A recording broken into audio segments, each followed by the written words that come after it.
Hi guys, welcome back to my YouTube channel. It's Teacher Stephanie. Today we are going to learn how to ask questions in English, okay? Anyway, allons-y. Quand il s'agit de poser des questions, nous avons deux genres de questions. Nous avons les open questions et les closed questions. Les open questions sont des questions ouvertes, ok? Des questions ouvertes qui nécessitent une explication, une réponse expliquée. Mais les closed questions ne nécessitent pas une explication, nécessitent juste un oui ou non, ok? A yes or a no. Closed questions requires yes or no. Open questions requires explanation. For example, toutes les questions ouvertes, open question, commencent toujours avec un pronom interrogatif, ok? Every open question start with an interrogative pronoun. Quels sont les pronoms interrogatifs? Aussi, une chose, les questions ouvertes ne se répondent pas par oui ou non, mais les questions ouvertes doivent toujours se faire suivre avec une explication. Quand je te demande pourquoi tu n'as pas mangé, c'est une question ouverte, tu dois t'expliquer pourquoi tu n'as pas mangé. Mais quand je te demande tu m'aimes ou pas, je ne te demande pas d'explication, je te dis tu m'aimes ou pas, c'est oui ou non. C'est la différence entre question ouverte et question fermée. Quels sont les pronoms interrogatifs? Nous avons 5 pronoms interrogatifs. Nous avons how, where, why, what et when. How c'est comment, where c'est où, why c'est pourquoi, what c'est quoi ou bien quel, when c'est quand. Ok? Exemple de question ouverte. What are you doing? Ok? Quand je te demande what are you doing, c'est une question ouverte. Pourquoi ouverte? Parce que ça commence d'abord avec un pronom interrogatif et ça nécessite une explication. What are you doing veut dire qu'est-ce que tu fais. Quand je te demande what, tu vois déjà une question, tu vois déjà un pronom interrogatif what, directement tu dois penser, oh c'est une question ouverte, je dois répondre avec une explication. What are you doing? Tu fais quoi? Ok, je mange, je dors, je me lave, tu donnes l'explication. Deuxième question, where are you going? Où vas-tu? Quand je te demande où vas-tu, tu ne vas pas me dire yes, no. Ok, so, quand tu entends déjà ces pronoms, il faut d'abord mémoriser les 5 pronoms interrogatifs. How, where, why, what and when. Dès que tu entends une personne te poser une question avec ses pronoms interrogatifs, cela nécessite une explication. Quand je dis where are you going, ok, what, où vas-tu? Explique-moi. Oh, je vais au shop, je vais au mall, je vais à l'église. Tu dois t'expliquer. Alors, nous allons dans les questions fermées. Comment poser des questions fermées? Les questions fermées ne nécessitent pas d'explication. Les questions fermées nécessitent un oui ou non. Ok? Réponse est toujours yes ou no. Quand nous répondons aux questions fermées, nous utilisons le verbe auxiliaire do, did et does. Si je te dis m'aimes-tu, la réponse est oui, je t'aime ou non, je t'aime pas. C'est ça la question fermée parce que tu ne dois pas m'expliquer. Quand je dis maintenant pourquoi, là maintenant, les pronoms interrogatifs entrent pour des explications. Ok? Il s'agit des questions fermées. Nous utilisons souvent le verbe auxiliaire do. Do, c'est le verbe faire, ok? Nous avons do qui est au présent, did au passé, does, c'est aussi le présent, mais does, on l'utilise seulement, écoutez très bien, attentivement, seulement pour la troisième personne du singulier, ok? I do, you do, on ne dit pas he do ou bien she do, non, she does, he does, we do, they do, ok? Ça, le verbe faire, do. Conjuguons le verbe I do, ok? Le verbe faire en anglais. I do, you do. Remember, je disais does, c'est seulement pour la troisième personne du singulier. He does, she does, it does, ok? Ça, c'est neutre. It, c'est neutre.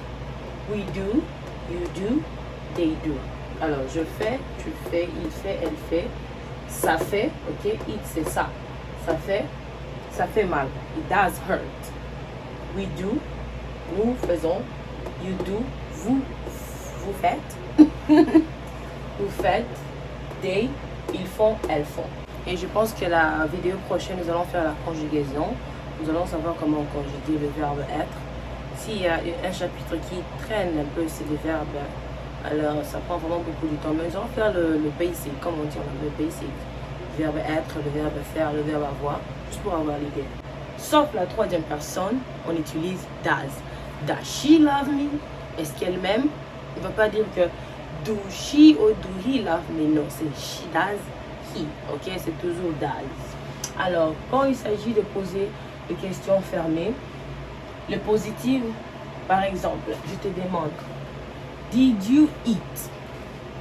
Did you eat? Did, c'est dans le passé, ok? Si je veux demander quelque chose qui est passé hier ou dans le passé, je vais commencer avec did, ok?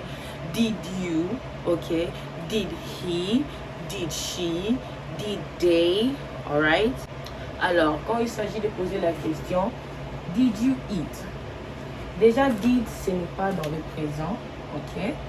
Je te demande, as-tu, ok? As-tu mangé? Did you eat? Si je dis do you eat, non, tout n'a pas présent. Oliaka, do you eat? Si je demande did you eat, oliaki, ok? Voici voilà la différence. Quand je dis did you eat, si c'est positif, c'est yes, I did, ok? Positif, c'est yes, I did. Négatif, c'est no, I did not. Souvent, les gens abrévient le négatif comme didn't, ok? Didn't veut simplement dire did not. Don't veut dire do not, ok? Doesn't veut dire does not, ok? So, deuxième question, do you love me? M'aimes-tu? Vous savez, quand il s'agit de traduire les histoires ou les phrases en français, en anglais directement, ça sera difficile, ok? Il ne faut pas traduire mot par mot de français en anglais, ça va vous compliquer. D'abord, il faut traduire toute la phrase entière pour la meilleure compréhension. Ne traduisez pas mot par mot en anglais, ça sera difficile de comprendre la phrase ou ce qu'on vous dit. Quand je dis do you love me, m'aimes-tu? Ok, parce que quand on voit do, ici on n'utilise pas do comme le verbe faire, on utilise do comme le verbe auxiliaire. Ok, on demande do you love me, m'aimes-tu? Si c'est positif, ça sera yes, I do. Si c'est négatif, c'est no, I do not. Ou bien no, I don't. Alright, là c'est le négatif. Troisième question, does. Remember, je disais does, c'est la troisième personne du singulier seulement. Does he live here? Est-ce qu'il habite ici? Si c'était une femme, c'est she, ok?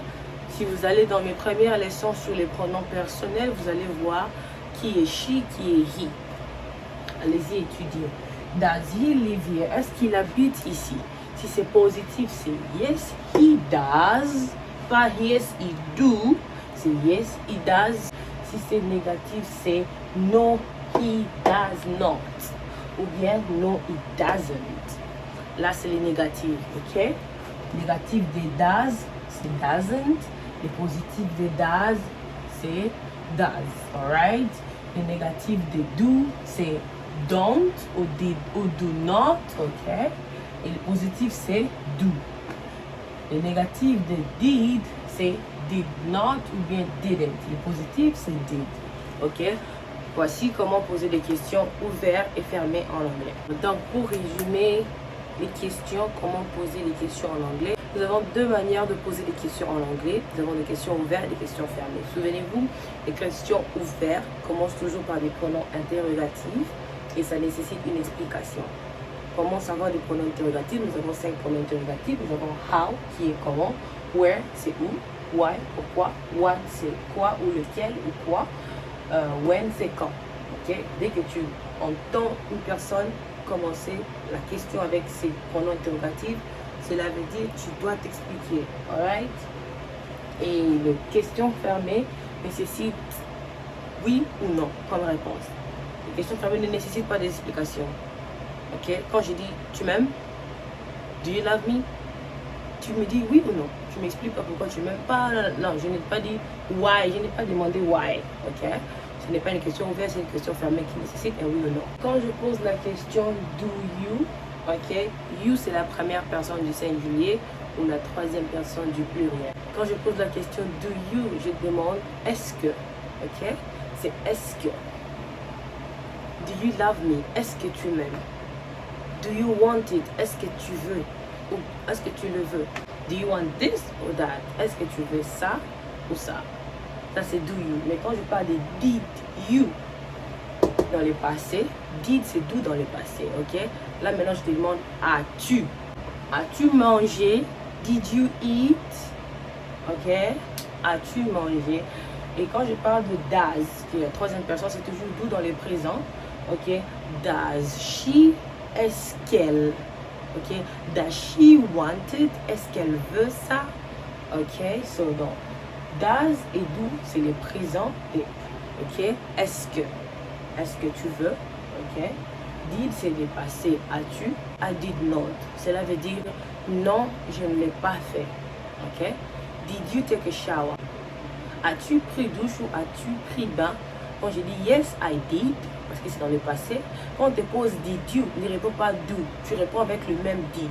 Donc si je commence ma question avec did, ta réponse aura aussi un did à l'intérieur. Si je commence ma réponse avec do, ta réponse aura aussi do à l'intérieur. Donc c'est un peu ça. Donc quand je dis did you take a shower, as-tu pris bain? Ta réponse sera, si c'est positif, oui, je le fais, yes, I did. Si c'est négatif, no, I did not. Non, je ne l'ai pas fait. Ok, quand je dis do you love me, m'aimes-tu? Si c'est positif, c'est yes, I do qui veut simplement dire oui. Si c'est négatif, c'est no, I do not qui veut simplement dire non. Très facile. Yeah, donc pour poser la question, on commence toujours par l'auxiliaire do et puis le pronom suit après. Ok, ça c'est la question. Réponse. Ok, c'est soit yes, I do. Auxiliaire, ok, et les pronoms changent de place. Vous voyez, les pronoms prennent la place de l'auxiliaire maintenant. On a yes, I, ok, le pronom et l'auxiliaire va à la fin. Ok, question, c'est toujours l'auxiliaire d'abord et puis le pronom sujet qui est you ou bien soit I. Ok, quand je te pose la question, je parle à toi. Do you? Ok. Je peux aussi dire do I know you? Par exemple, do I, ok? Do I know you? Est-ce que je te connais? Ok, c'est toujours l'auxiliaire. Pour poser la question, c'est toujours l'auxiliaire qui vient avant et puis le pronom. Et la réponse, maintenant, on change de place. Le pronom vient avant et l'auxiliaire après. Si c'est positif, c'est yes, I do. Si c'est négatif, c'est no. Toujours I don't. Ok? Le do. Les do ici peut changer, ça peut être aussi. Ok? C'est la même chose. La question, c'est toujours auxiliaire avant. La réponse, auxiliaire après et le pronom vient avant. N'oubliez pas de changer. Quand did change, la réponse ne sera pas. Quand je dis did you, tu ne vas pas dire yes, I do. Non. Parce que j'ai commencé ma question avec did, ta réponse aura aussi did à l'intérieur. Ok? Donc, le pronom ici peut être remplacé par n'importe quel pronom. Ça dépend de la personne ou de genre ou de personne à qui tu t'adresses ou tu poses la question. Dans le passé, I did, you did, he did, she did, it did. Ok? It did happen. Ça s'est passé. Ok? We did, you did, they did. Ok? Donc, c'est fait ça. Pour aller l'autre aussi qui a, pour aujourd'hui, on s'arrête ici. Allez-y. Essayez de former des phrases. Si vous avez des questions, vous pouvez m'écrire sur WhatsApp. Vous pouvez faire les commentaires, partager la vidéo, écrivez, commentez et laissez vos questions ou des vidéos que vous voulez que je fasse pour vous. Je suis là à votre service. Ok, tout ce que je demande, c'est de partager, liker et aimer la vidéo. Les questions sont là. Si vous ne comprenez pas, cherchez-moi et on va tous quitter. Que Dieu vous bénisse.